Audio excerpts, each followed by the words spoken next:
La obra del Espíritu Santo en el creyente, ese es el tema general que vamos a estar tocando durante algunos domingos. Cuando abrimos este espacio y el solo título del tema general nos va a hablar a nosotros de que sí hay una obra del Espíritu Santo en el creyente. ¿Dónde está el Espíritu Santo en el creyente hoy? Son cosas que vamos a ir descubriendo, dentro de la práctica. Porque yo tengo que traérmelo a la aplicación, porque si lo hacemos de la parte, por supuesto hay asuntos doctrinales y teológicos que están ahí, pero si nosotros descubrimos que en medio de la práctica es donde nosotros nos vamos a dar cuenta, porque teológicamente usted sabe que usted tiene el Espíritu Santo si usted recibió a Cristo en su corazón. ¿Cuántos dicen amén? Si usted tiene a Cristo, usted tiene el Espíritu Santo, porque la Escritura dice que el que recibió a Cristo y lo confesó como su Señor y Salvador, recibió el Espíritu Santo. Entonces tenemos el Espíritu Santo. Pero ese tenemos el Espíritu Santo tiene que venir a evolucionar, tiene que venir a ser algo presente, algo latente. Y desde ahí es donde yo quiero que seamos nosotros a través de la Escritura enseñados y confrontados si de verdad nosotros estamos viviendo sobre la obra del Espíritu Santo en el creyente. Entonces vamos a aprender algunas de las cosas que son aspectos en los cuales nos pueden servir de herramientas. Yo le pido al Señor en el nombre de Jesús que me use y que nos use a todos aquí para poder llevar a la práctica lo que la Escritura a nosotros nos dice. El tema de hoy específicamente es la santificación y la fe, que aparece en el libro de Romanos 6 del 11 al 13. Yo quiero hacer una referencia y quiero hacer una acotación con respecto a esto. Yo no voy a estudiar el libro de Romanos, ¿verdad? Solamente lo tomo como mi referencia cuando se habla de la santificación y la fe. Porque una cosa es cuando nosotros, la declaración es que somos santos, porque el Señor es santo y Dios nos declaró santos. Y otra cosa es la santificación, que es el proceso en el que usted y yo entramos. Una cosa es que usted sea santo y otra cosa es que la santificación, usted en su andar, en su caminar, en su diario vivir como cristiano, usted empieza a acumularlo. ¿Cuánta santificación y fe hay? Eso es lo que tenemos que seguir nosotros descubriéndonos en medio de este proceso. Me gusta este ejemplo con respecto a una planta. Una planta es la evidencia de una semilla que fue sembrada y el fruto es la evidencia de ambas cosas. Es decir, cuando nosotros vemos una planta, lo que estamos hablando es de que, mira, eso fue una semilla un día. A nosotros se nos dio Cristo como la semilla. A nosotros se nos dio la obra de Cristo como la gran semilla. El reino es comparado como aquella semilla de trigo que cayó en buena tierra. También igual como aquella semilla que cayó en un buen terreno. ¿Y qué pasó? Y dio fruto al 100%. Hermanos, la planta evidencia lo que es la semilla. La planta evidencia lo que es la semilla. La semilla, ¿de qué creen ustedes que es esa semilla que está ahí en el? ¿Qué creen que sembraron ahí? ¿Verdad que estamos seguros? ¿Verdad que no hay pérdida? Por el fruto los conoceréis, dice la Escritura. Ahora, si nosotros vemos esto, tenemos que entonces hablar desde la perspectiva ya no de un fruto, porque nosotros somos personas, hablamos del carácter del cristiano y de la evidencia que el cristiano da en su diario vivir. Hermanos, la reflexión para la iglesia tiene que ser así de clara hoy. Nosotros estamos viviendo momentos históricos muy difíciles y muy fuertes, hermanos. Hay mucha controversia, hay muchas señales, prodigios y cosas que están pasando, hermanos, que de verdad están asomándose a los últimos tiempos.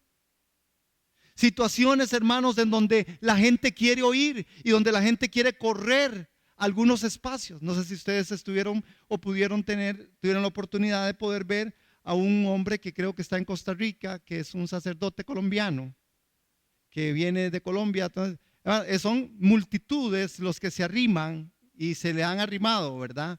O están llegando.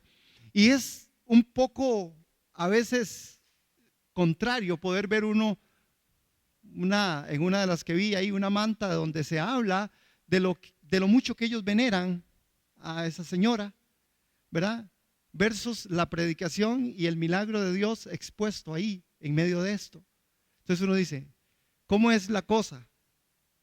¿Cómo veneramos algo? ¿Cómo? Y se están ocurriendo cosas, y están pasando prodigios, y están ocurriendo milagros. Pues por supuesto, nosotros sabemos de dónde procede esto. El milagro procede de Dios, ¿verdad? ¿Sí, amén o no? Pero tenemos que tener cuidado. ¿Y por qué les hago esta evidencia y este anuncio? Porque al final lo que está pasando es que, hermanos, así como esto, hay un montón de cosas. Hermanos, hoy tenemos nosotros dentro del mundo cristiano evangélico algunos aspectos en los cuales tenemos que estar fijándonos, porque no todos los eventos, no todas las cosas que tienen forma son de Dios. Algunas cosas tienen, dice el apóstol, forma de piedad, pero su vivencia, su vida, su práctica dicen lo contrario. De ahí que Dios viene la individualidad para llegar a una colectividad santa, sin mancha y sin arruga. Cada uno de nosotros tendremos que dar cuenta a Dios del fruto que estamos dando para su gloria. Por eso, hermanos, por más que uno puje por los núcleos familiares, por el esposo, por la esposa, que uno sabe el anhelo y la sinceridad que hay de alguien diciendo, ore por mi esposo para ver si este hombre se convierte, o ore por mi esposa, a ver si esta mujer de verdad se pone las pilas, o ore por mi hijo para ver.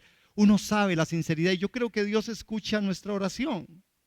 Sin embargo, hermanos, necesitamos ver cómo hacemos para que estas personas lo hagan por sí mismos, porque por el fruto de cada uno, porque el anhelo de mi corazón es uno y el fruto del Espíritu en medio de la gente es otro. El carácter del cristiano y la evidencia. Cuando hablamos de evidencia, estamos hablando de esto, hermano. Vean cómo el carácter, por ejemplo, dentro del hombre, que sabemos que carácter es la motivación interna para hacer lo correcto, cueste lo que cueste, ¿verdad? ¿Qué es carácter?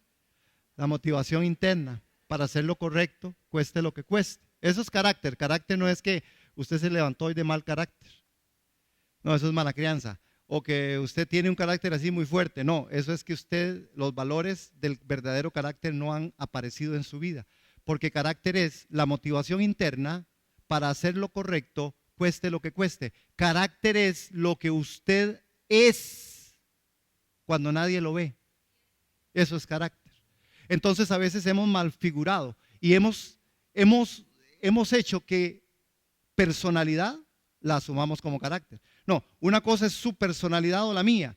Si usted es una personalidad fuerte, posiblemente usted tiene una voz muy fuerte y cualquiera pudiera oírlo si solo su esposa sabe que usted no está gritando, pero cualquier otro sabe que posiblemente sí, está gritando. No, es personalidad. Personalidad tiene que ver con formas, triste, con formas de que personas melancólicas, una persona más activa, una persona más pasiva, una persona, ¿verdad? De diferentes maneras.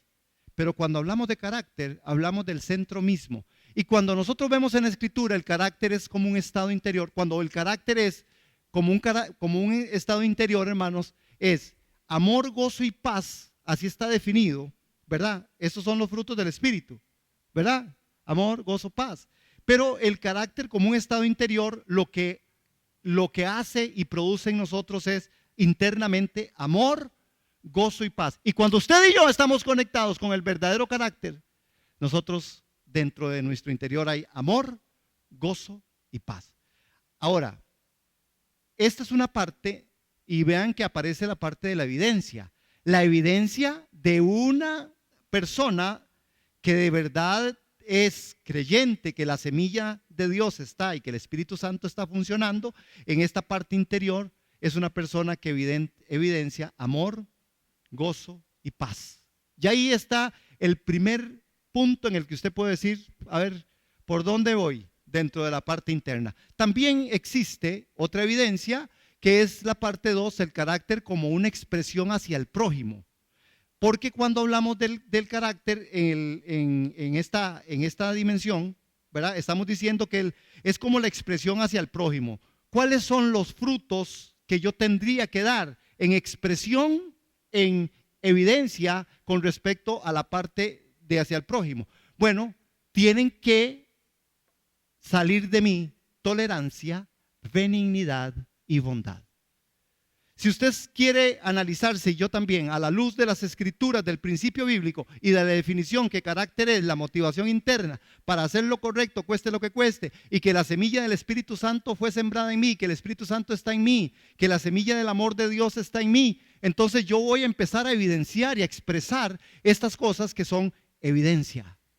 Usted entonces, la expresión hacia el prójimo es tolerancia, benignidad y bondad. Y el tercer punto para completar los 9 frutos tiene que ver, hermanos, con el carácter como una expresión hacia Dios. Y esa expresión hacia Dios, que es la evidencia de que yo estoy realmente lleno del Espíritu Santo, guiado por el Espíritu Santo, que la semilla está funcionando, tiene que ver con fe, mansedumbre y templanza. Entonces, hoy aquí yo les estoy presentando, hermanos, de esta manera. Si de verdad nosotros tenemos eso somos nosotros. Internamente tenemos amor, gozo y paz. Nosotros con el prójimo tenemos, ¿qué tendríamos que tener? Dice, tolerancia, benignidad y bondad. Y tenemos la expresión en evidencia para con Dios de fe, mansedumbre y templanza. Yo quisiera que estudiáramos esto a profundidad o por lo menos ir paso a paso. Sin embargo, no es el objetivo en esta mañana, porque el objetivo, y les traje esto solo para poder ver que nosotros estamos siendo llamados de parte de Dios a que tengamos herramientas, hermanos, para poder procesar la vida. No es solamente un mundo de, ay, sí, allá está el Señor. En la nube 14. No, hermanos, la evidencia del cristiano, la evidencia del creyente es aquí y ahora. Y el amor sí tiene que mostrarse. El amor sale. Porque usted tiene la capacidad, en vez de gritar, de responder adecuadamente. Porque yo tengo la capacidad hoy, en vez de agarrar y decirle a doña Vivian 4 groserías, tengo la capacidad en Dios de poder decirle, mira, de verdad qué difícil, me está costando tanto esto y no me gusta esto. Y yo espero que no se repita. Pero no tengo que decirle, mira, no seas tan, que sos media. O al Berries. Muy days, don Gerardo, usted va a seguir. Es decir, hay formas que se evidencian en el carácter del cristiano, que se evidencian en aquella semilla que fue sembrada, que se llama el Espíritu Santo. Si el Espíritu Santo mora en ti y mora en mí, estas son evidencias que nosotros tenemos que trascender. Es el apóstol Pedro el que a nosotros nos enseña en 1 de Pedro 2:5, que dice que nosotros somos llamados a ser espirituales. No es una acepción, es un aspecto en el cual la invitación de Dios dice que nosotros debemos de ser espirituales.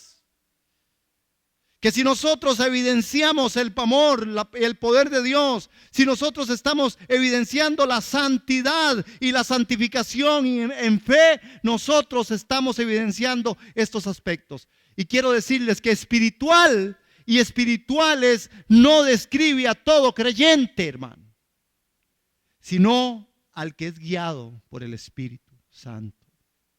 Entonces, no es todo creyente el espiritual.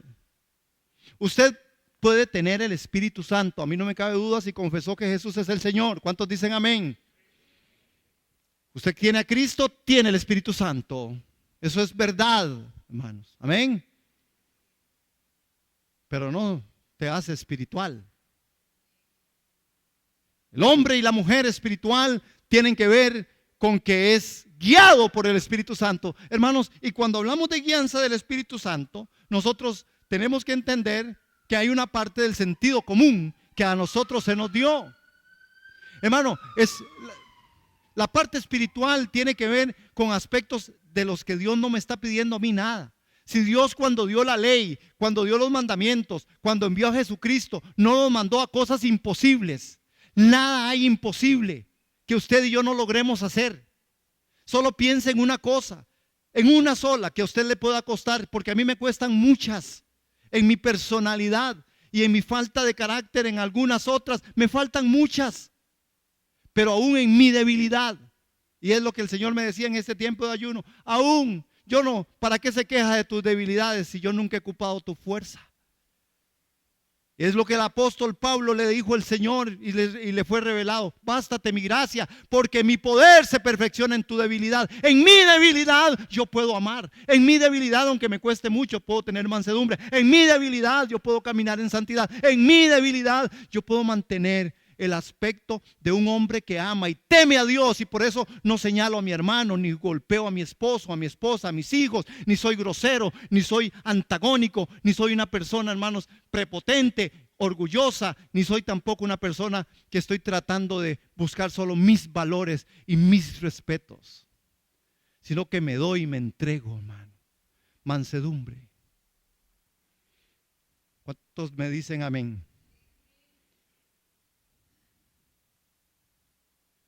Ahora, cuando hablamos de esto, entonces, una de las grandes herramientas que el Señor nos da a nosotros, hablando de la santificación y la fe, que aparece en Romanos capítulo 6, verso del 11 al 13, que les voy a pedir por favor que abran sus escrituras ahí.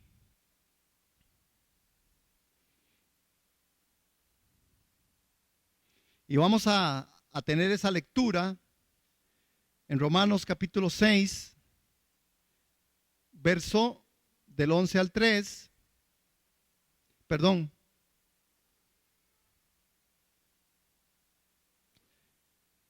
¿Estamos ahí? Ok, Romanos capítulo 6, verso 11 al 13. Leo para ustedes en Nueva Traducción Viviente.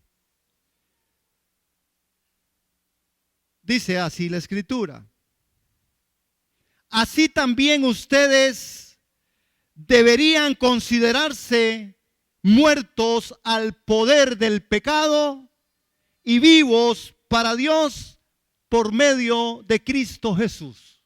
Verso 12. No permitan que el pecado controle la manera en que viven. No caigan ante los deseos pecaminosos.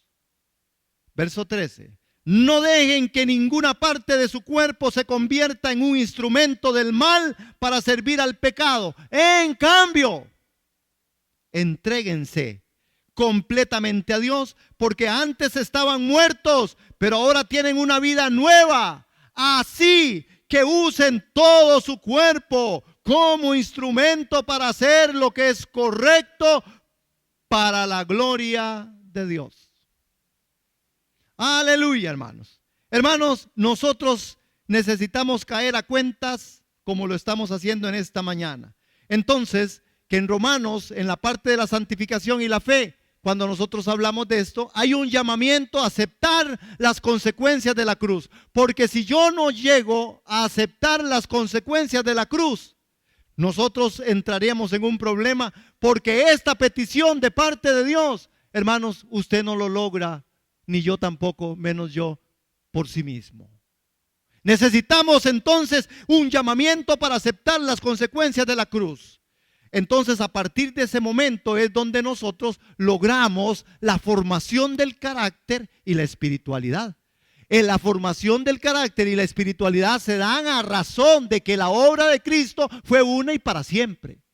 La obra de Cristo hace que la formación del carácter y la espiritualidad sean una realidad en medio de la comunidad de fe, en medio de la iglesia, en medio de la familia, en medio del matrimonio, en medio del hogar, en medio del trabajo. Hermano, porque si no va a ser muy difícil para todos poder vivir si nosotros no nos encontramos en esto. Ahora, después de haber establecido el apóstol Pablo una doctrina de la unión con Cristo que aparece en el capítulo 6, en los primeros versículos, ¿verdad?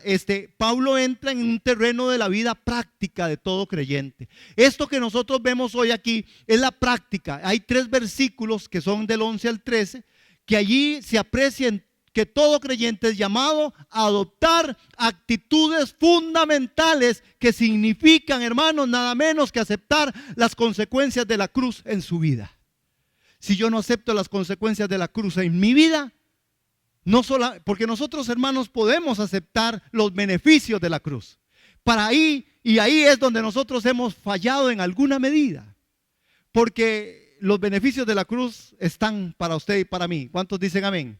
Y ustedes saben cuáles son los beneficios de la cruz, ¿verdad? Hemos sido librados de la muerte, hemos sido librados del pecado, hemos sido librados del infierno. Hemos sido librados de aquel testimonio que era en contra de nosotros, que había un decreto que fue lo que se exhibió públicamente en la cruz del Calvario, en donde éramos enemigos de Dios, fuimos reconciliados, que por las llagas del Cordero somos sanos, que por su sangre hermosa y preciosa somos lavados y hemos pasado del reino de las tinieblas al reino de su Hijo amado, en el cual tenemos salvación para vida eterna. Esas son lo que la obra de la cruz ha hecho en mi beneficio. Esos son los beneficios de la cruz. Pero nosotros necesitamos compartir y conversar sobre la formación del carácter, la espiritualidad y lo que de verdad nosotros necesitamos aceptar las consecuencias de la cruz en la vida para experimentar consecuentemente la unión con Cristo. Porque hay que adoptar 3 actitudes. Y de esas 3 actitudes vamos y las voy a compartir. 3 actitudes que aparecen en este texto. Ahí están, en 6, 11, 12, 13. Si a usted no le da miedo rayar la Biblia, ráyela ahí, porque a veces sirve cuando estamos leyendo la Biblia poder encontrar, wow, mira, esto sí es cierto, mira, estas son las actitudes que se llaman una actitud de fe en el verso 11.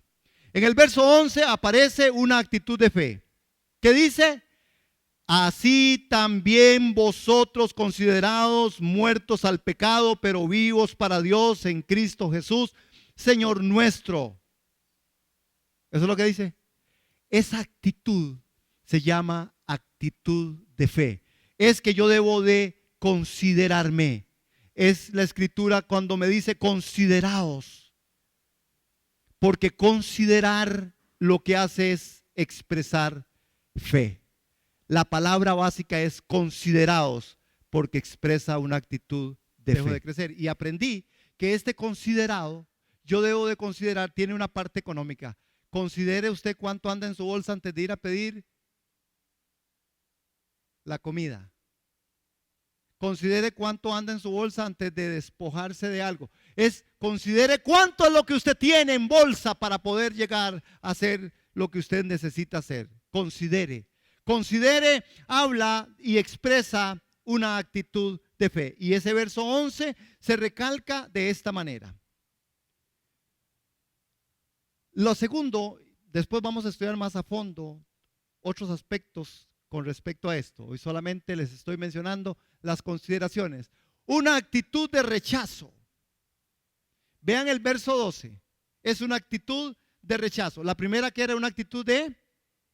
Vamos, hermanos, para que no se me duerman, no se me duerman. Una actitud 2 de rechazo. La expresión básica que aparece en el verso 12 es no reine. Dice: no reine pues el pecado en vuestro cuerpo mortal, de modo que le obedezcáis a sus concupiscencias. Y la expresión básica es no reine, porque expresa una actitud de rechazo. Cuando esta actitud de rechazo viene, expresa una actitud, no reine, está expresando una actitud en la cual yo me estoy comprometiendo, hermanos, de una forma muy clara y muy básica con respecto a decir, yo rechazo eso. ¿Cuántos se acuerdan cuando estaban chiquitillos y le decían algo y decía rechazo? ¿Sí se acuerdan? ¿O soy yo en mi época? Y alguien le decía cualquier tontería, cualquier llegada, le decía rechazo. Rechazo por si acaso. Ese rechazo nos sirve para modelar nosotros esto. Esta expresión básica es no reine. No reine el pecado. ¿Qué es lo que no tiene que reinar? ¿Y dónde es que reina el pecado? Vean que el aspecto del pecado en el apóstol Pablo, en medio de la santificación y la fe, lo que está trayendo a nosotros es diciéndonos, es que el pecado, el tema del pecado expiado en la cruz del Calvario fue suficiente, pero será suficiente cuando usted lo active en su cuerpo. Porque si usted no lo rechaza en su cuerpo, usted seguirá siendo un pecador, aunque nuestro amado Jesús hizo una obra para siempre. No reine el pecado. No reine el pecado. No reine el pecado. Todo lo que no es de fe es pecado. No reine el pecado. No reine el pecado. No reine. No deje que las concupiscencias de su cuerpo y ni el mío nos lleven, hermanos, a ser intolerantes, a ser personas que no hacemos la piedad, a ser personas que hacemos lo que no conviene a los santos. No reine la actitud de rechazo, una actitud hacia el pecado. ¿Cuál era la primera? No. Una actitud. La segunda, una actitud de. ¿Y qué cree usted que es la 13? El verso 13. Una actitud de. Una actitud de entrega. La palabra básica es preséntese. Una actitud de entrega.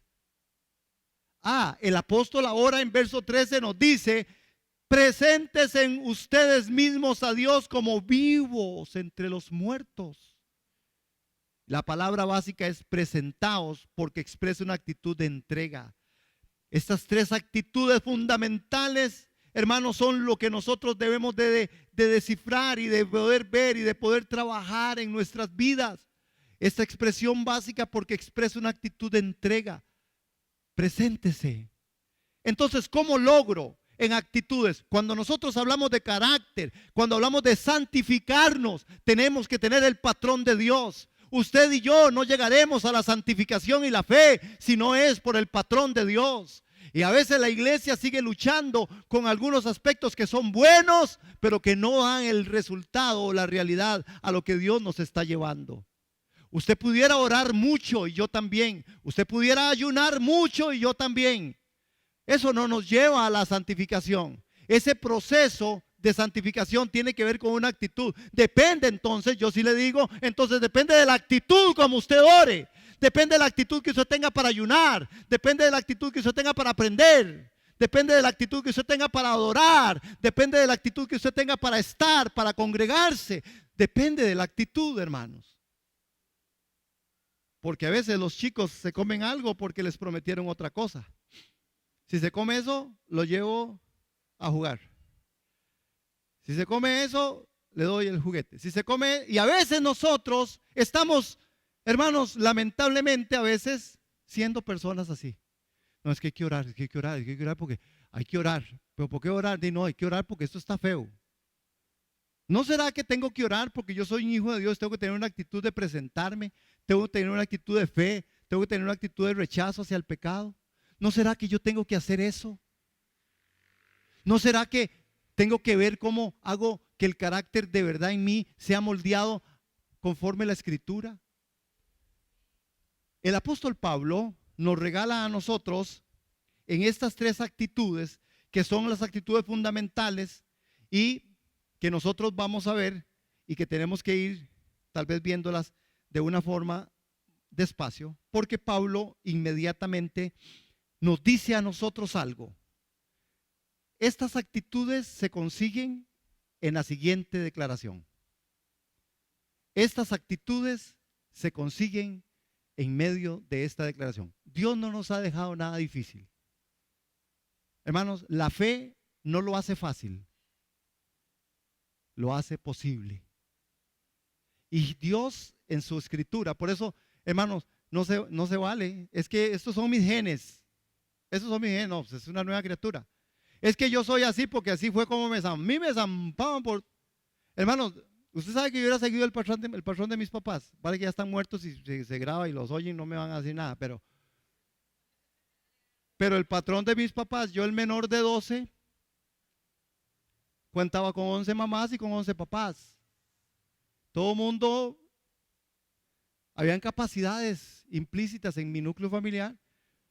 Y yo lo cuento y suena como chiste, pero a mí, si mi papá no podía estar el día que venía la nota, me pegaba el día antes.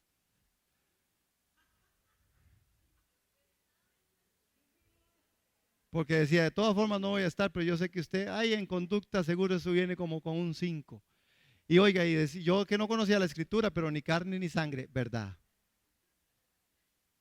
Y yo pasé por procesos muy duros, porque, ¿verdad? Pero Dios me moldeó por su espíritu. Yo tenía problemas de adicciones muy fuertes, más que tal vez muchos, o tal vez igual que muchos. Dios me salvó. Dios me rescató. Pero aquí estoy por la gracia de Dios. Y su gracia no ha sido en vano para conmigo. Antes bien he trabajado más yo que todos ellos, pero no yo, la gracia de Dios en mí. Porque si en algo me he de gloriar, me gloriaré en la cruz de Cristo. Todos la voz apostólica de Pablo, no la mía. Pero yo tengo que pagar un precio. Yo tengo que refrenar mi boca. Yo tengo que refrenar mi lengua. Y yo no puedo llegar a decirle a doña Vi, es que cómo no le voy a arriar yo a usted y no ser grosero, si conmigo fueron un montón de groseros. Entonces ella me podrá decir, y la obra de la cruz, y lo que Cristo hizo en usted, y el Espíritu Santo que mora en usted, ¿dónde está? ¿Dónde lo dejó? ¿Dónde andaba? No, hermanos, nosotros tenemos, y el apóstol Pablo en esta declaración, no se me duerman, hermanos, porque ya termino, es muertos al pecado, vivos para Dios. Ahí está, hermano. Si usted y yo queremos lograr encontrarnos en esta dimensión, en estas actitudes, si usted no practica eso y yo tampoco, no lo logramos. Muertos al pecado, vivos para Dios. ¿Cómo es? Digámoslo, 1, 2, 3. Muertos al pecado, vivos para Dios.